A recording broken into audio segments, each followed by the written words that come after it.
It is with pride and pleasure that I welcome you to this afternoon's program. I'm Marilyn Diamond, the Honorary Consul General for Morocco and Illinois, and proud supporter of the United States Holocaust Memorial Museum since its inception in 1993. In early 2002, a few months after September 11th, when anti-Muslim sentiment was at an all-time high in America, I made my first trip to Morocco. I was traveling on official business as the co-chair of the Chicago Casablanca Sister Cities program.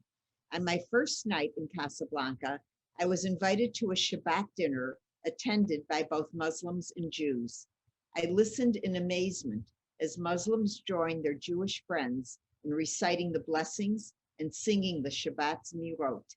It was then that I knew I was in an extraordinary country, where I would soon learn that Jews were protected during the Holocaust and that Jewish-Muslim coexistence is a centuries-old story.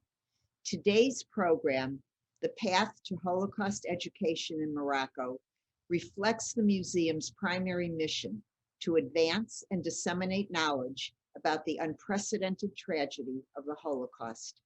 The experience of Jews who lived in Mizrahi and Sephardic communities during the Shoah is little known nor understood by most, with the exception of scholars of the period, several of whom are affiliated with the museum.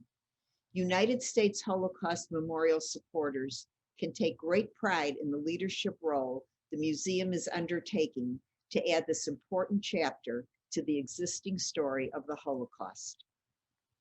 It is now my distinct honor to introduce Morocco's ambassador to the United States. Her Highness Princess Lala Jumala Alaoui was appointed as Ambassador of the Kingdom of Morocco to the United States of America by His Majesty King Mohammed VI in October 2016. From 2009 until 2016, Her Highness served as Morocco's ambassador to the United Kingdom. In 2004, Princess Lala Jumala established the King Mohammed VI Fellowship on Moroccan and Mediterranean Studies with Oxford University. In keeping with her commitment to interfaith dialogue, in 2007, she organized a sacred exhibition of manuscripts of the three religions of the book under the joint royal patronage of King Mohammed VI and the late Prince Philip, Duke of Edinburgh. Her Highness obtained a degree in politics and history from the School of Oriental and African Studies in London. She is fluent in Arabic, English, French, and Spanish. Lala, it is with deep affection and admiration that I turn the virtual floor over to you.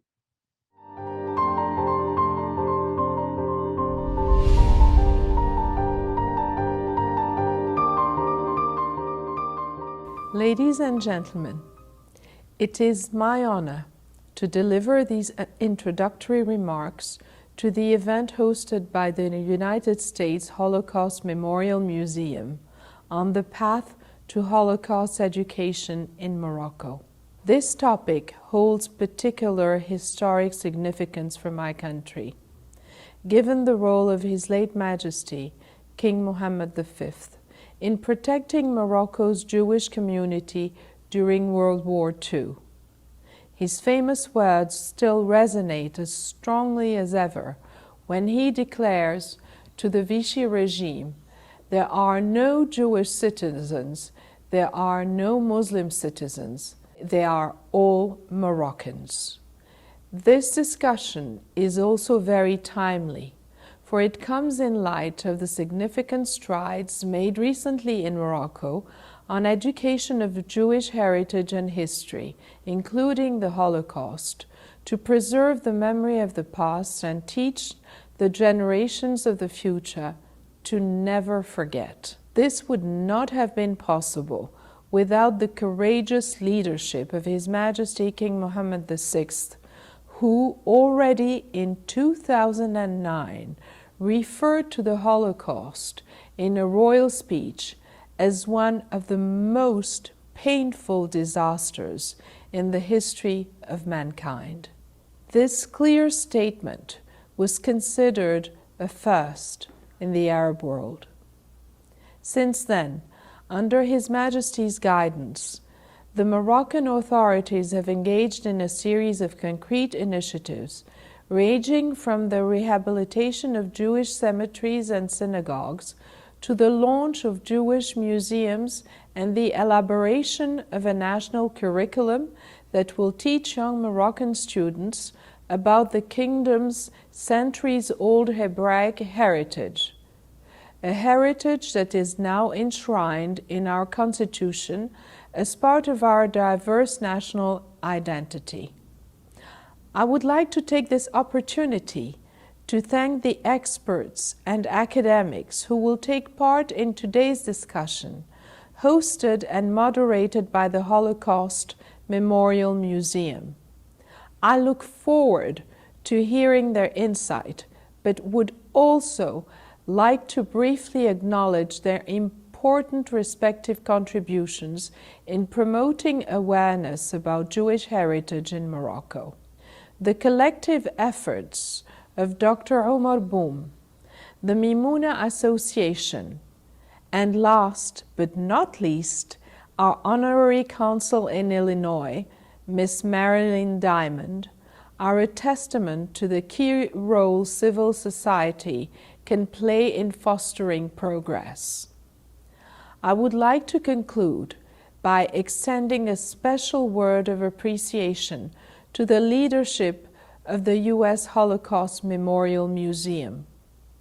Morocco enjoys a thriving relationship with the Holocaust Museum, initiated in 2017 when an important delegation, led by its director, Ms. Sarah Bloomfield, visited my country.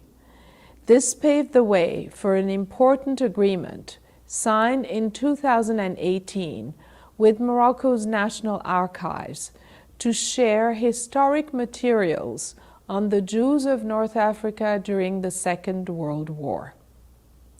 I, myself, have had the humbling experience of visiting the Holocaust Museum with Director Bloomfield and learning more about its powerful work as a living memorial, but also as an institution dedicated to prevent genocide.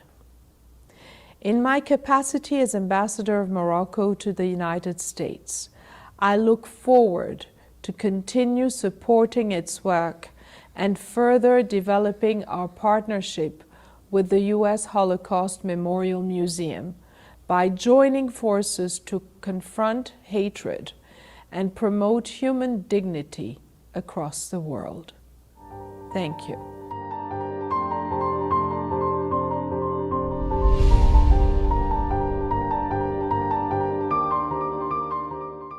Thank you, Your Highness, for opening our very important program today with your inspiring and heartfelt remarks. And now I'd like to introduce our program moderator, Tad Stanky. Tad is the William and Sheila Kohner Director of International Education Outreach at the museum.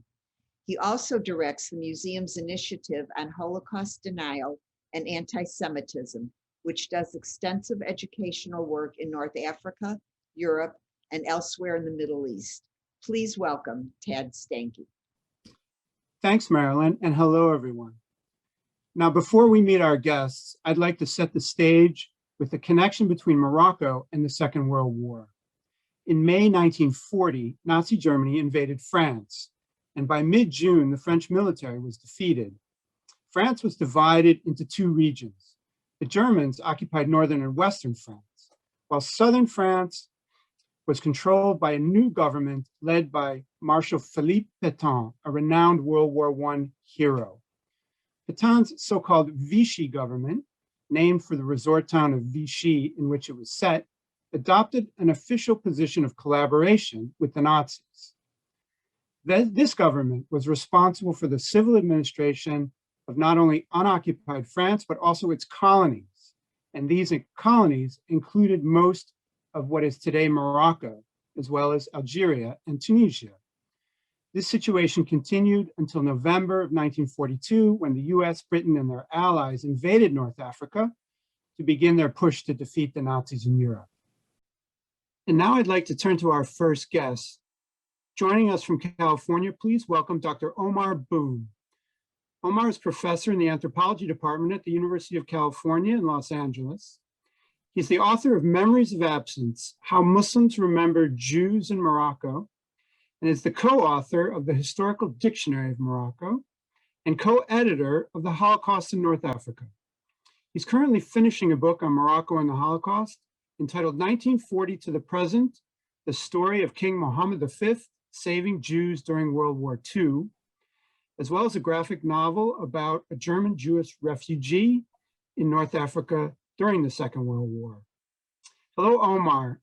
I'd like to start by saying that Morocco is not the first place one thinks of when thinking about the Holocaust. Can you tell us more about the connection?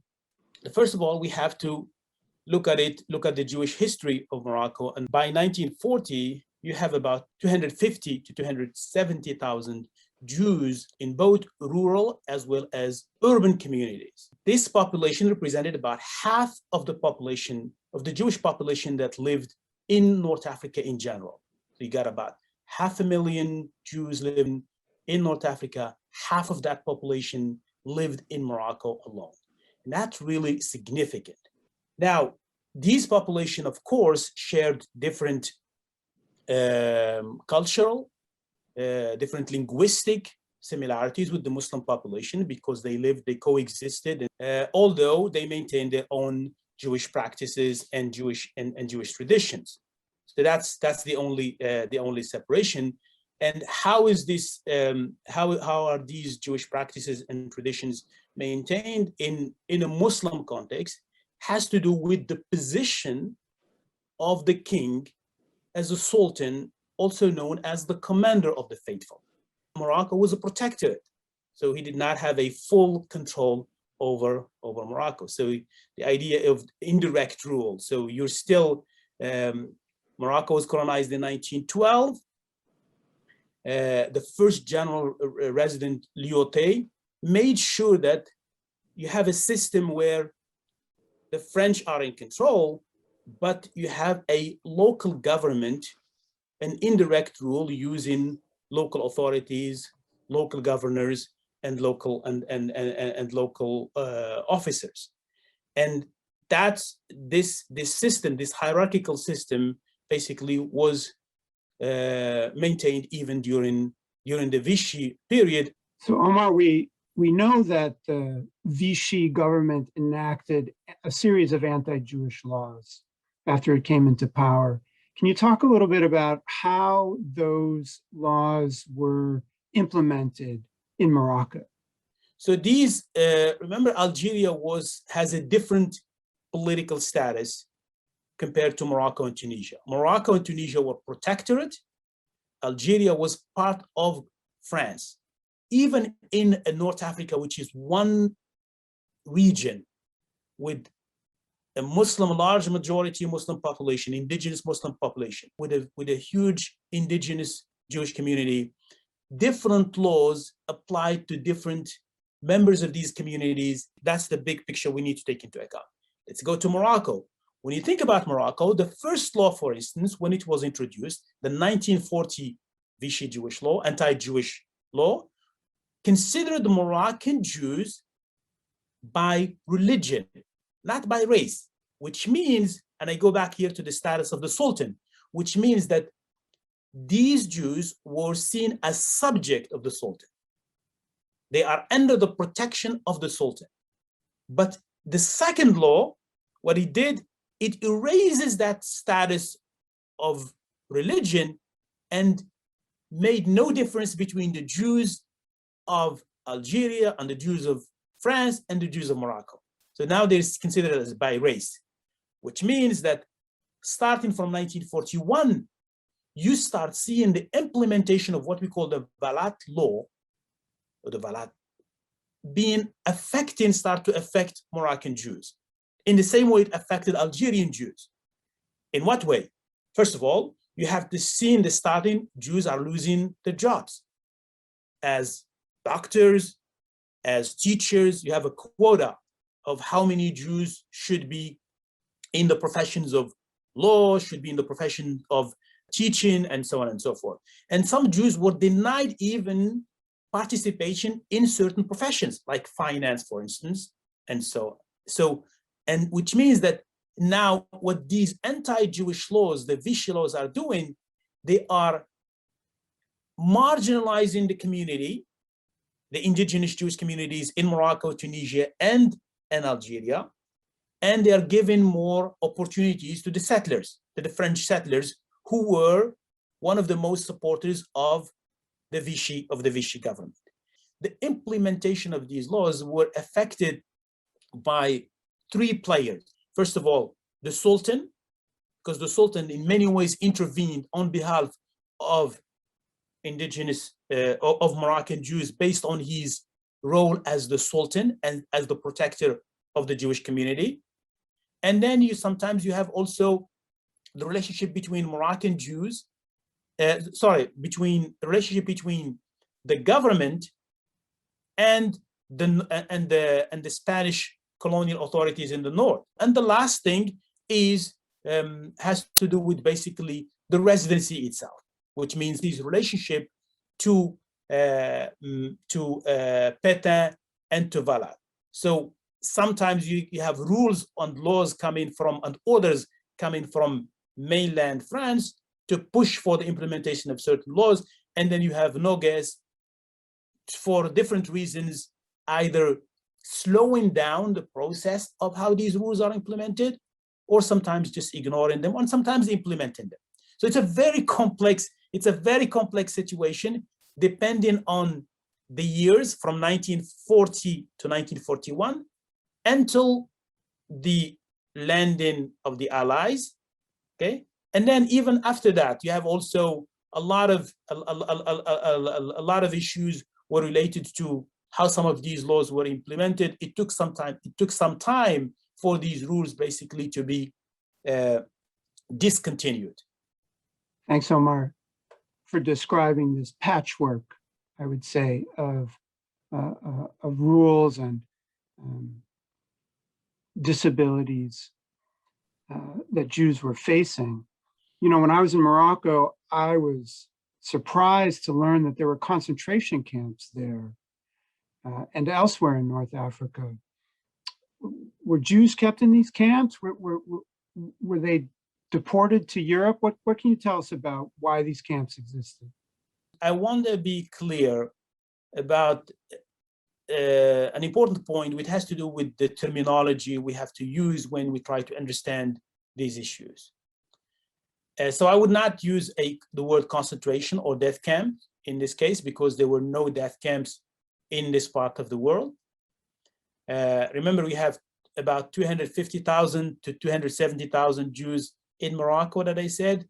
But if you look at these camps, which are considered labor camps, detention camps, there is no Moroccan Jews, for instance, who were in these camps.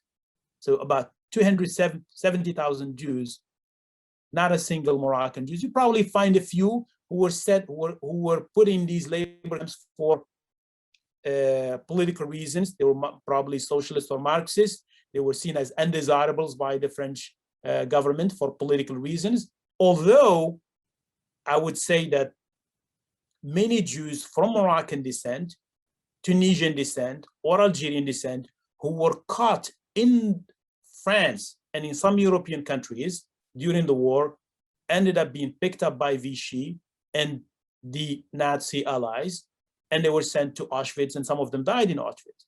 But not a single, we don't have a record or any history of Jews being sent from North Africa to Europe, except, of course, Libya. Libyan Jews are different because they were under Italian control.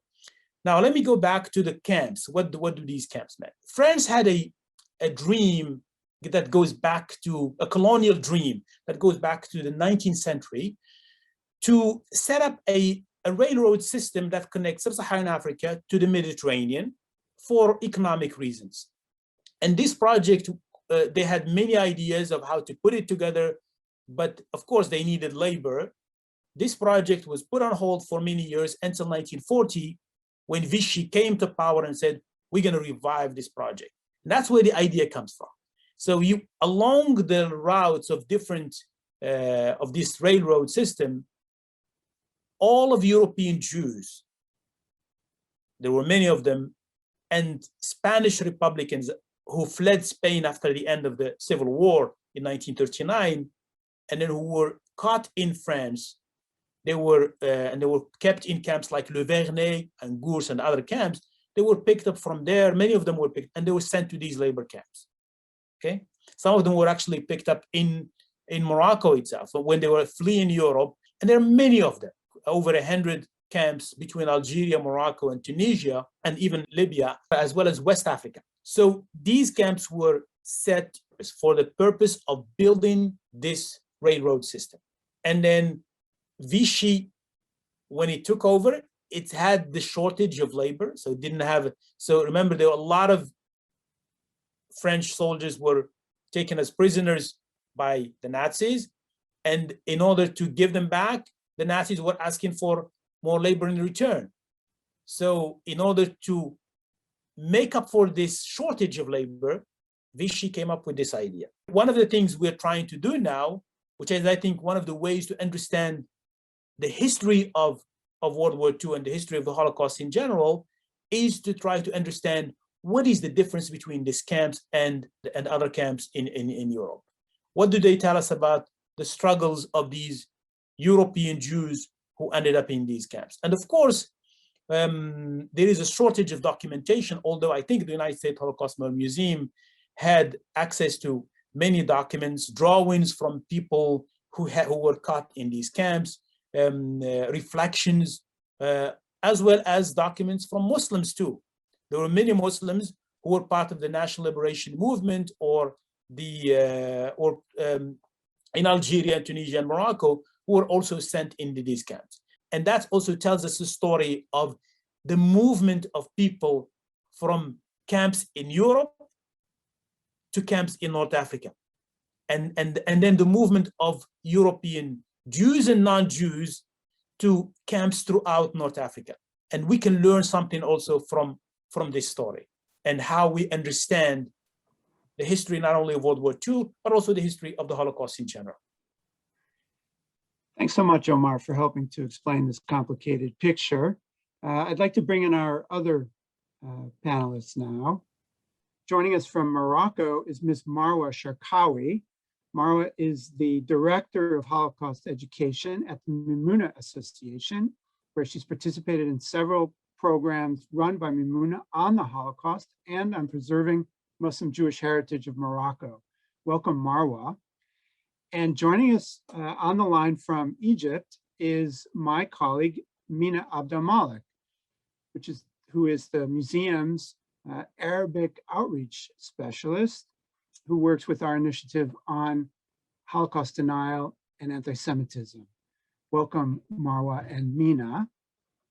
Marwa, can you tell us a bit about the organization with whom you work, the Mimouna Association, and its role in promoting the Moroccan Jewish heritage?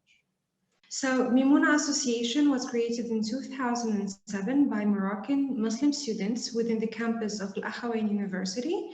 And it is an initiative done by Youth for Youth. The founders of the association in 2007, while they were pretty young, noticed that there is a need for new ways to preserve and promote the Moroccan Jewish heritage, and saw that there is a difference or a gap between the older generations that still remember their Moroccan Jewish neighbors with such vivid memories, and with the new generation that has practically no idea about the Moroccan Jewish presence in Morocco. The association has ever since grown and expanded to work in different Moroccan cities. We have hosted or prepared and hosted more than 150 events to promote the Moroccan Jewish heritage and the shared Moroccan Muslim Jewish heritage since its beginning in 2007. a variety of events, from campus events such as the Moroccan Jewish Days that are now taking place in different campuses throughout Morocco, to the Moroccan Jewish Caravan to celebrate the Judeo-Moroccan culture.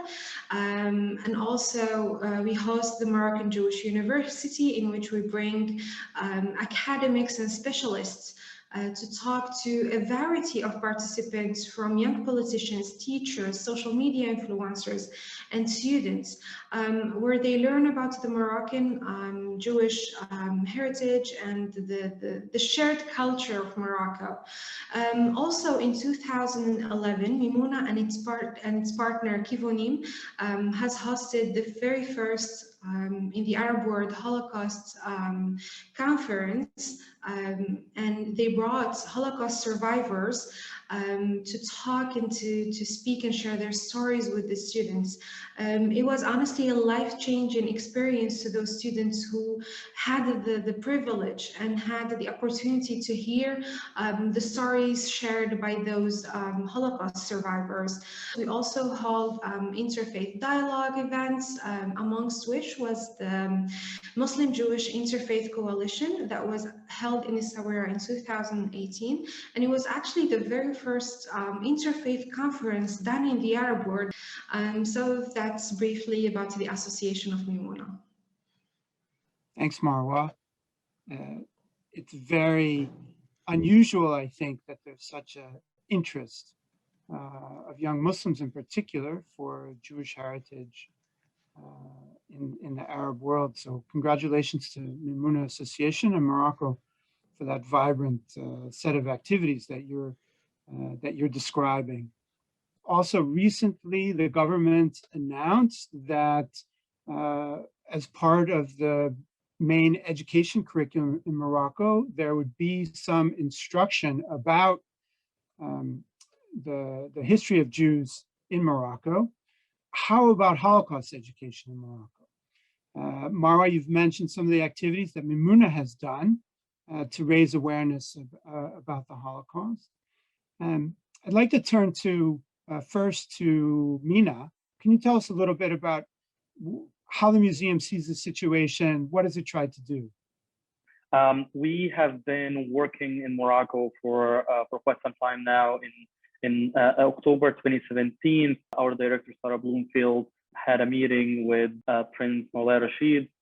In May 2018, we had signed an agreement with the Moroccan National Archive. We've also worked a lot with Mimouna Association. We've done several workshops in different Moroccan cities in collaboration with Mimouna Association.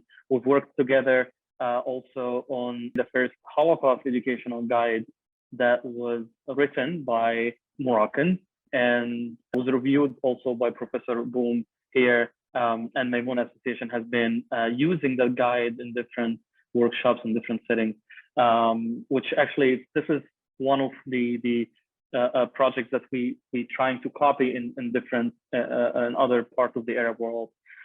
So then what are the prospects for bringing Holocaust education to Morocco?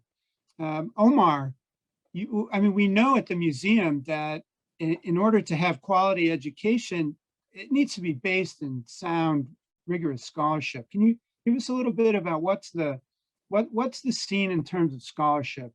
Now, as far as the research goes back to the early periods after the war. There were autobiographies written by North African Jews and Moroccan Jews. There was academic research done in Israel and in France about this topic. But what I would stress here is that post 2000, I think the museum, the Holocaust Memorial Museum, has done really an amazing job as far as really building one of the most important things that we need to have a solid, rigorous research is the archives. So the idea of bringing archives from all over the world that pertains and links the community, the history of the community, to the period of the war, of World War II, is significant. So beginning, I remember in 2007, when I came to the museum, there was basically nothing. By 2013-14, the museum had collections from Nantes, has collections from Tunisia, has collections from Morocco, and has collections from Russia that relates to this story. So these are scholars not only in Morocco, but also scholars in the United States who have written about this, and they're working now on this, on different aspects of North Africa during the period of the war. So scholarship is one thing. Marwa, how would you describe the interest in civil society in learning more about how the Holocaust touched Morocco? I think it is very important to mention that it comes from the leadership itself, like His Majesty the King Mohammed VI, starting from the leadership of the country to the civil society. Many people have done many initiatives in talking and targeting the Holocaust education in Morocco, like the Archives of Morocco, the film director Ismail Farouki with his film Les Hommes Libres, which was about the Grand Mosque of Paris, which was a shelter for saving the Jews in France. And academics such as Dr. Omar Boum, of course. And then we come like as an association doing different, or civil society doing different events. And we have seen an improvement, like we have seen that people are more interested in attending our events, programs. And as Mina has mentioned, we have created the very first Holocaust education curriculum booklet done by Muslims to Muslims in an Arabic language. And here I would like to mention that it is very important to actually create initiatives that are from the Arabic speaking world to the Arabic speaking world, so that it is specified for them, not just translations. And that would actually make a huge change. And as we have seen a lot of people who are interested in attending these events, such as teachers, young politicians, social media influencers themselves, and we have worked on them together with the museum, and actually it was very interesting to see that their interest in this topic. In 2019, the workshops we've done in Morocco was hosted by different universities in Morocco. Was such a great experience, because you not only you're connecting some of this points that Professor Boum was saying and Marwa was saying in the way to diverse the audience that we are trying to reach in our education outreach, and be basically guided by our local partners in Morocco. I think one of the really key issues here is the fact that you have to create a knowledge that is locally driven. The Moroccan university and Moroccan scholars have to do the work based on understanding of the relationship between Jews and Muslims, Arabs and Jews. World War II and the relationship between Jews and Muslims during this period is part of Moroccan history, is part of the history of North Africa as a region. So and that's where we're working on. We're working on telling the story from an indigenous-based context, and then without ignoring the European context, of course. I would like to add to that, as Dr. Omar said, that we have to make it locally, because we have, for example, in Morocco, a very unique story of the Sultan Muhammad V saving his Jewish population. And this is a unique story which we can actually talk about the Holocaust education, and then also linking it to Europe. We can go through that with Tangier, for example, as Tangier was a haven space for the Jews running from Europe, from death, from the camps and persecution and all of that. So it is very important to actually focus on the Moroccan story, to tell the Holocaust, to build that Holocaust education in Morocco and in the Arab world. So part of this is Moroccans developing a deeper understanding of their own history. But as we see anti-Semitism intensifying, globally, is there any special significance in addition to that for Moroccans that you see important to try to bring this historical example of unchecked hatred and what can happen to the region? I think there is a lot to learn from it, from both sides. So the Holocaust story is just one part of the big picture. And so think about it. If you look at what's happening in the United States, Jewish cemeteries, the desecration of Jewish cemeteries. You look at what happened in Europe. You look what happened in other parts of the world. And when you think about the story, it's not a perfect story, the story of how Jews and Muslims shared neighborhoods, shared businesses, and then today, in the absence of Jews, in the physical absence of Jews in Morocco, the way how Jewish heritage is still there, taken care of, sometimes without the support of the state. Normal human beings in remote villages making sure that Jewish cemeteries are safe, Jewish synagogues are safe. That's, I think, what we need to learn, is that how you appreciate difference, how you respect others' cultures, and how you also be good neighbors. And I think that's something, this is a story. I'm gonna dive a little bit, bring a political question here. We know that what affects the relationship between Jews and Muslims in the Arab world today, and in Morocco as well, is what's happening in the Middle East, between the Palestinians and the Israelis. But I think even in that,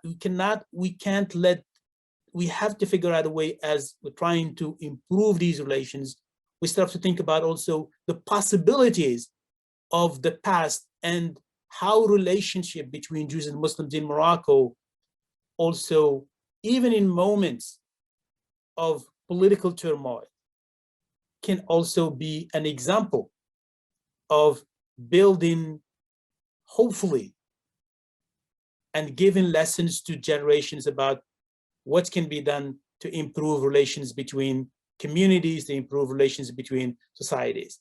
And I know this is, we have to find ways of how to tell these stories based on narratives, on personal narrative. And there's so many of them. There's so many personal narratives that we can build on to tell stories to next generations, to say that anti-Semitism is wrong, Islamophobia is wrong, and racism, and so on and so forth. The universal lessons of the Holocaust and the national history that connects World War II and the Holocaust to Morocco, to North Africa, to the Middle East. I think both in Morocco, we see a great example of how can we use both in education. The workshops that we've done in Morocco with Maimouna Association was not only based on the national link between in the history of the Holocaust and Morocco, but also how can we learn from that? What are the lessons, and what Professor Boum just said about, in the absence of the physical existence of Moroccan Jews, you still see this like coexistence between Moroccan Muslims protecting Jewish cemeteries. Those are the stories. Those are like this effort exactly leading us in our work in different societies in the Arab world, whether it's in Tunisia or Egypt or in the Middle East. I would just add, based on my own experience, being in Morocco for that meeting that you mentioned, Mina, with the king's brother, Prince Moulay Rashid, and how open he was to the presence of the museum and endorsing Moroccan institutions, working with the museum, learning from the past to try to secure a better future for all of us. And it was a very, not only heartwarming, but very forward-looking approach that fits well with the museum's mission to try to do what we can to help Moroccans and others to learn about this history and its lessons. That's a great point, because, and I think that's, the museum understood this from the beginning. They understood that in order to look at the story of World War II and the Holocaust, you have to bring the bigger picture, which is the history and the culture and the languages that Jewish communities throughout North Africa, and in particular Morocco, cannot connect.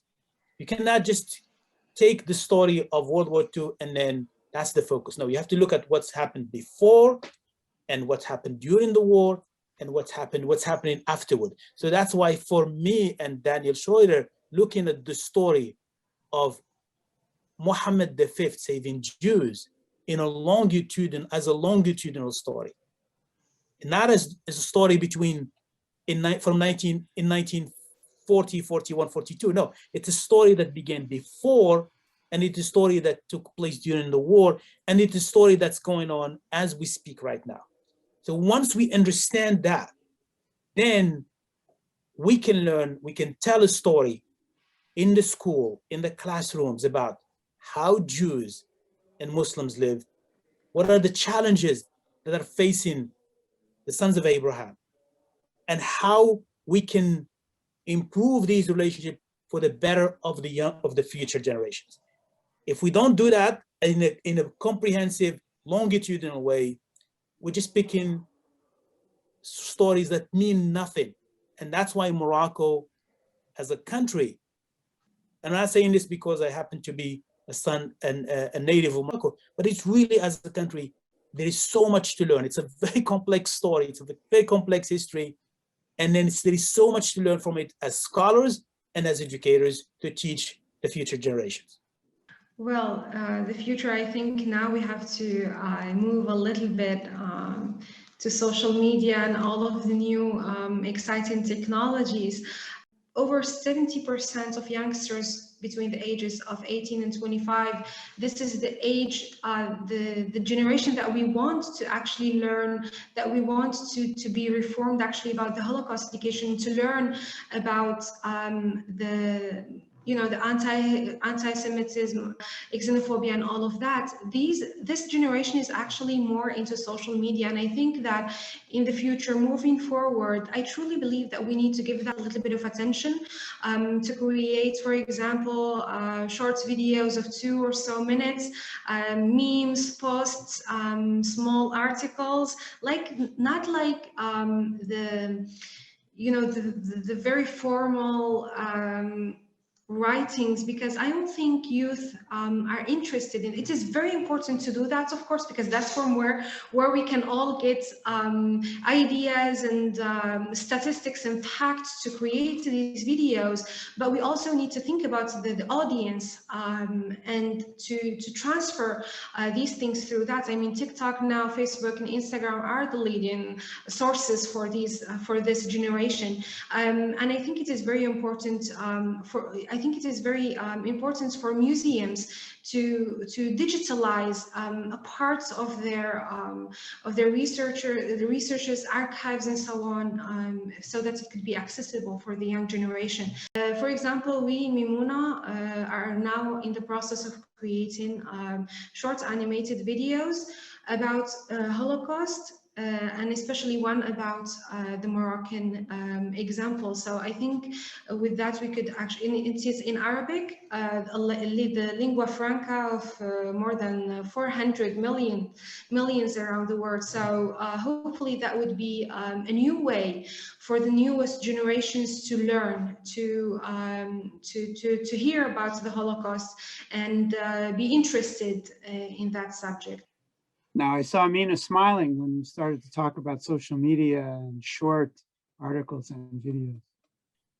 Yes, and this is one of the future work between us and Maimouna, and with Professor Omar Boum as well.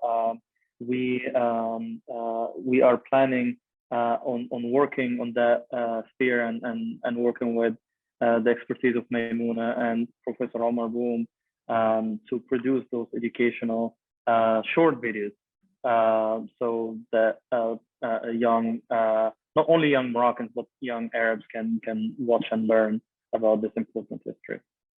I think there is a problem of, when you have a problem of communication, then all the work you do is worthless. I think the job of translating this research through different mediums, I agree with that. I think that's probably why, looking at my daughter who's just turned 11, I think when I see her reading comics, so we have to target that, and that's one of the reasons why I agree with Marwa that we have to think as scholars and as educators and as a museum about ways to transmit this serious information to different audiences by using different mediums of communication. And I'd like to say that Omar's worked with a fabulous graphic artist to create a really compelling graphic book, which connects the events going on in Europe with the movement of refugees and the haven that they found in North Africa during that period. Yeah, in relation to the graphic novel, which is done in partnership with a very close friend of mine, Najib Berber, and it really connects to your first question, Tad, is why Morocco, why North Africa? And I think the visuals, I am an anthropologist by training, but I'm also a historian in some ways, because I can see that we have to tell stories. And the story of German and European Jewish refugees escaping the Nazis, I think it's an important way to connect, to tell this story, to tell the story through visuals for a different audience, but also to highlight why the connection between, why and how the connection between the Northern Mediterranean and the Southern Mediterranean is important for us to understand World War II and to understand the story of the Holocaust in general. Thanks. Marwa, Mina, would you like to add anything? I would just like to thank the museum for their constant support, as well as for Dr. Omar Boum. Without the archives from the museum, without the studies that are available for us, I don't think we could, as a civil society, do any factual or actual work without all of your work. So thank you for all of that. I would just want to end to say that we are very grateful to have amazing partners, amazing Moroccan partners, and that leading that important work and inspiring us to work in other parts of the Arab world in the same way. Well, let me thank all of you for joining us today and offering your experience and your insights into a very interesting conversation. And now I'd like to turn it over to my colleague, Jill Weinberg, who's the director of the museum's Midwest region. I would like to thank all of the panelists that we just heard from today. This subject matter of Holocaust education in Morocco is something that most of us haven't really heard that much about. And all of you brought us up to date on what is happening in an area that is of such great interest to us.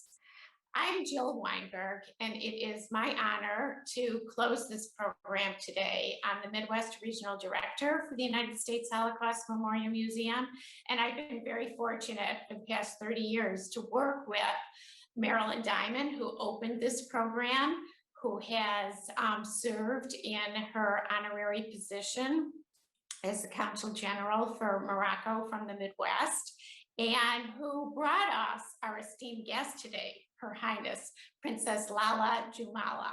Thank you both for adding so much to this program.